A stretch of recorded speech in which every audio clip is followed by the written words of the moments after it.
Les fontaines sacrées répandues en Europe celtique, Bretagne et Irlande, qui d'ailleurs ont été christianisées dès le 5e siècle, étaient des lieux de culte dès l'époque préhistorique. En Bretagne, elles furent dédiées à des saints comme sainte Anne ou saint Guérec à partir du Moyen Âge, mais elles conservèrent des rituels païens comme les ablutions ou les offrandes, des pièces, des tissus. Ces pratiques populaires, jusqu'au 19e siècle, étaient liées à la guérison, la fertilité, la protection contre les maléfices, dans un contexte où l'eau était vue comme un élément du divin.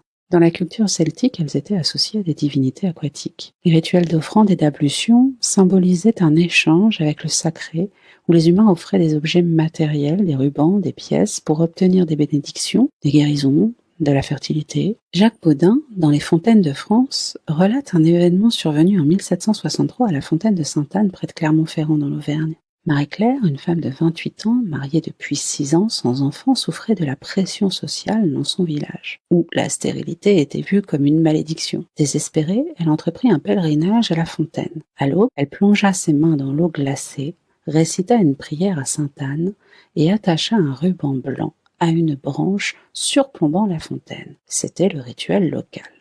Selon les registres paroissiaux, elle donna naissance à un fils, Jean, en 1764, un événement qui fut célébré comme un miracle par tout le village.